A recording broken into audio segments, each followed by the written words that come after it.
Most people think they already know what a werewolf is.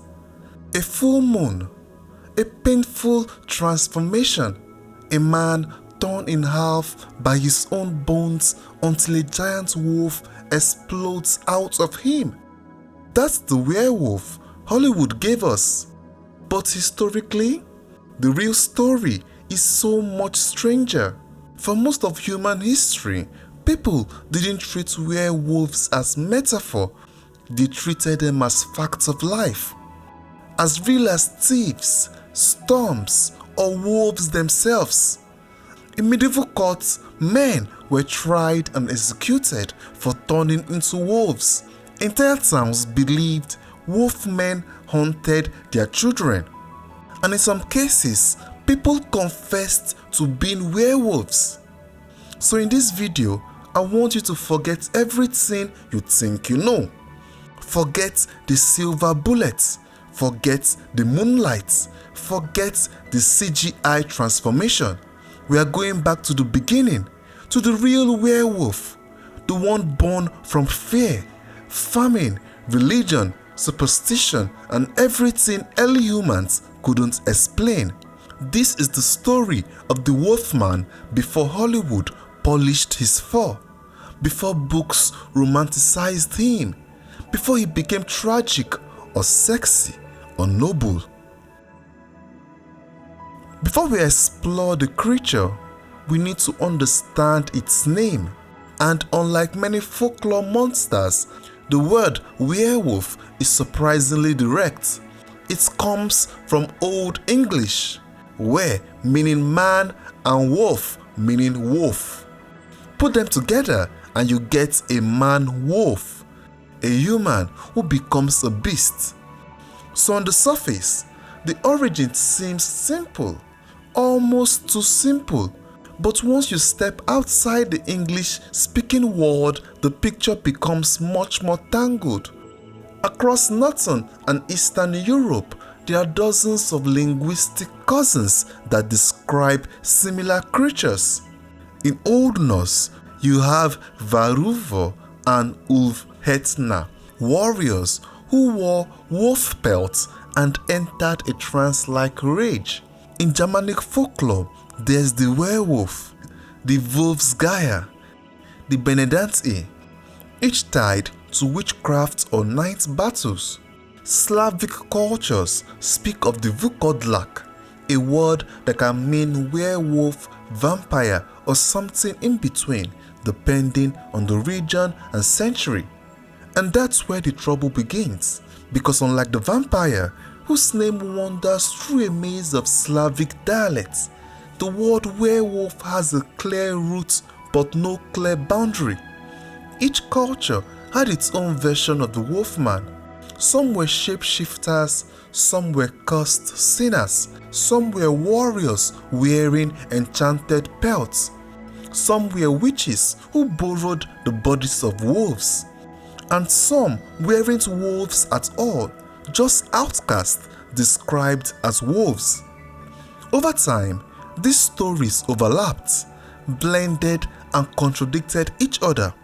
So when we say werewolf, we're not talking about a single creature. We're talking about a whole family of beliefs, hundreds of names, hundreds of traditions, all orbiting the same idea. A human who crosses the boundary into something wild. That messy overlap is what makes the werewolf so fascinating, because beneath the simple definition, there's a creature shaped by many cultures at once, never fully human, never fully wolf, and never fully one story. And that complexity is exactly where the legend begins. Before we narrow our focus to Europe, it's important to understand something. The idea of a human turning into something monstrous is not a European invention. It is everywhere. It appears in cultures that never met, never traded, and never shared a language, which means the werewolf isn't just a creature, it's a pattern in the human mind. Let's start in the Middle East. Ancient Mesopotamian tablets described men magically transformed into wolves as divine punishment. Kings wrote prayers begging their gods not to cast the spell of the wolf upon them. To these early civilizations, becoming a wolf wasn't a fantasy. It was a curse that stripped away your humanity, your family, your name, everything. While writing the script, I immediately thought of the story of Nebuchadnezzar in the Bible, the Babylonian king who was turned into an animal as punishment from God. Was he a werewolf in some sense? The text in Daniel 4 will say otherwise. He began eating grass like an ox. He became wet from dew.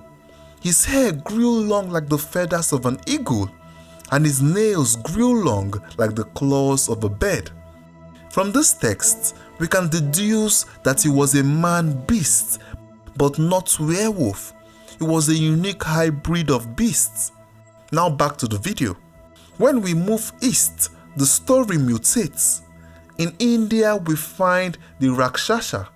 These beings weren't wolves, but they were shapeshifters who could mimic humans, animals, or hybrids. Many stories describe them as hunters who stalked villages at night, appearing as beasts with human intelligence. The line between man, demon, and animal was always thin. Across the Pacific, Native American traditions tell of skinwalkers. These are some of the most feared beings in the entire Navajo region. Not just shapeshifters, but witches. People who chose to abandon humanity. People who stole the bodies or skins of animals to take on their senses, speed, and hunger. The fear here is not the wolf, but the human willing to become something darker. And these are only the highlights.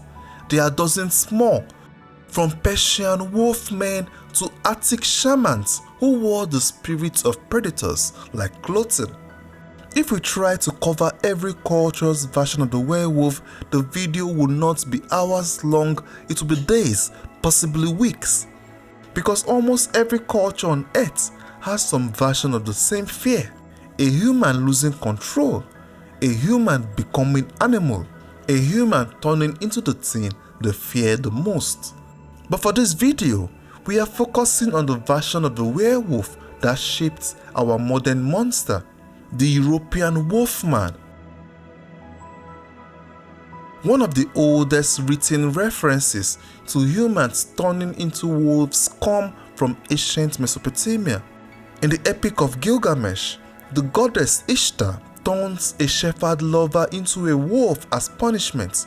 Overnight, he becomes a creature hated by the very flock he once cared for. In Mesopotamian magic texts, there are even spells describing how men could become wolves to stalk enemies or raid villages. These aren't like cinematic werewolves. They are closer to soldiers using the wolf identity as psychological warfare. But the idea is there, the human who becomes a wolf. These early concepts, transformation as punishment or power, would echo for thousands of years. Then we reach Greece, where one of the most important wolfman myths appears, the story of Lycaon. Lycaon was a king who angered Zeus by serving him a meal made from human flesh. Zeus responded by turning him into a wolf. I believe Zeus' message was simple: if you behave like a beast, you become one. The Greeks also believed in the ritual of the Lycaea, a festival on Mount Lycaon. Some sources claim that participants who tasted sacrificed human organs would transform into wolves for 9 years. If they avoided human flesh during that time, they could become human again. From all this, we already see the themes that would later define European werewolves. Transformation linked to sin, human flesh as a trigger, a temporary or reversible curse. If you ever wondered how seriously people once took werewolves, here's your answer. In medieval Europe, werewolves stood trial in real courts. From the 1400s to the late 1600s, Europe entered a period historians now call the werewolf panic, a cousin to the more famous witch hunts. And just like witchcraft, werewolfery was treated as both a supernatural crime and a social threat. If someone was accused of being a wolfman, the state would step in the same way it would for murder or treason. France was ground zero. Villages were convinced that wolfmen stalked forests and fields. Children vanished. Sheep and cattle were found mangled. And when people demanded answers, the only explanation their world could offer was simple. A wolf did it, or worse, a man who had become a wolf. The infamous French werewolf trials, like the case of Jacques Roulet and the wolves of Poligny, were filled with confessions extracted under torture. Men admitted to turning into wolves, to eating flesh, to making pacts with the devil. It didn't matter whether any of it was true. What mattered was that people believed it. In Germanic lands, fear mingled with politics. The Holy Roman Empire was fractured, suspicious, and deeply religious. Courts prosecuted werewolves alongside witches, treating both as agents of Satan. In Switzerland, entire valleys became convinced that wolf spirits possessed their neighbors. The line between mental illness, social deviance, and supernatural evil completely collapsed. A man who acted strangely or even just lived alone could find himself accused of transforming at night and hunting livestock. To us in the modern era, blaming a werewolf sounds ridiculous, but imagine living in a world with no forensic science, no animal behavior studies, no stable food supply, frequent famines, packs of real wolves roaming the countryside, and a worldview where the devil was a daily threat.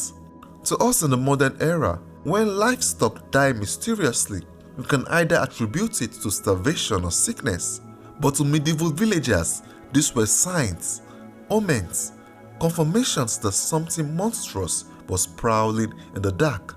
And fear is a powerful storyteller. Many werewolf accusations came at times of harsh winters, crop failure, disease outbreaks, and social unrest. When society breaks down, people look for culprits, and in a world already full of wolves, it wasn't hard to imagine that one of them might walk on two legs. The werewolf became a scapegoat, a way to make sense of chaos, a visible enemy in a landscape filled with invisible threats. And just like the witch trials, werewolf hunts followed the same patterns: suspicion, accusation, torture, confession, execution. The werewolf panic wasn't really about wolves. It was about people, about fear, about finding someone, anyone to blame when the world felt dangerous and unpredictable. When you strip away the folklore and the fear, something surprising happens. Many so-called werewolf encounters line up almost perfectly with real medical conditions, and the people of the past had no idea what those conditions were. Let's start with the most obvious one: rabies, a disease that turns animals and sometimes humans violent, erratic, and terrified of water. Victims foam at the mouth, snap their teeth, and bite anything they can reach. In the Middle Ages, if anyone suddenly began attacking neighbors or livestock, people didn't think virus, they whispered werewolf. Another condition, hypertrichosis, fed the meat more juice. Sometimes people call this condition the werewolf syndrome. Hypertrichosis causes thick hair, to grow across the face, forehead and limbs. Then there's ergot poisoning. This is a fungal infection in rye, the bread most peasants lived on. Eat enough of it and it doesn't just make you sick, it causes violent hallucinations, muscle spasms, screaming fits, and warped perception. In the end, the story of werewolves isn't really about monsters, it's about us. For thousands of years, humans have looked into the dark and seen something staring back. Sometimes it was a real wolf, sometimes it was a sick neighbor, sometimes it was the shape of our own fears wearing fur and teeth. So what do you think about werewolves? Do you think they exist? Leave your thoughts in the comment section. If you enjoyed this video, also like and subscribe. Thanks for watching. On to the next video.